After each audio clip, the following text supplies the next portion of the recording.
Right, okay, thokozani bogogo nabomkhulu. Utabulamafu lo ukhulumayo nginsizwa kaSibeyi. Baba utabulamanzi insizwa kaSilindi. Okay, sharp. Bengithi nje nginichazele kabanzi. Nginihlukanisele. Ngintshele i-difference kahle kahle between idlozi, ithonga nesithunyu. Right. Nasikhuluma ngedlozi, sikhuluma ngomoya obukhona from kudala emandulo. It's not umuntu wasekhaya oshonile, right? Nasibuya futhi ithi ngiqhazele ngesithunywa. Isithunywa naso umoya obukudala ukhona, but umoya lo osebenza ngesonto kakhulu, right? And then nasiyokhuluma ngamathonga, kula sizokhuluma khona ngabantu basekini laba abadlula, ne? Siqala kanje. Kuza njani ukuthi umuntu agcine sekathwasa idlozi?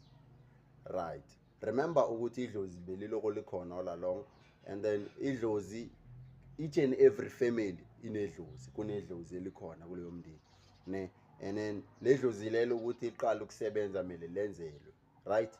So emandulo sithi kudala bebathwasa abantu, ne? Bathwasa, and then na umuntu uyathwasa, and then naqeda uthwasa asebenze ngaloyo moya wedlozi. Nakashona loyo muntu uba yithonga lefe lasemzini. So wena olandelayo ekumele athwase, this is what's going to happen. Idlozi liyokuvusela ithonga lasekini. Angazi ukuthi yangizwa na. Ithonga lasekini. Umuntu omaziyo wena oshone beka inyanga analo moya wamadlozi, ne? Then loyo muntu lo beka inyanga uzoza kuwe emaphupheni, afike akutshele lokho ekumele akutshele kona. You understand? And then sometimes kunalabo abantu ukuthi instead of ukuthi bahambe bayothi idlozi labo libhobokele ephehlweni, kunabanye ukuthi umuntu athahleli nje idlozi livele libhoboke.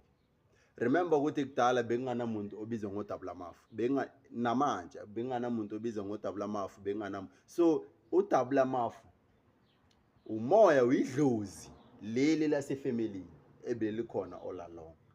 You understand? Kushone, angazi ukuthi maybe sisathi ogogo bebambiza ngobani na lo beka isangoma, asithi Malisedi, ne? uMalisedi bekanedlozi akaDabulamafu. Uma eshona uMalisedi idlozi la Dabulamafu liyongilethela ubuso baka Malisedi ukuthi angitshele uMalisedi uthatha isikhwama sami ebe esikhona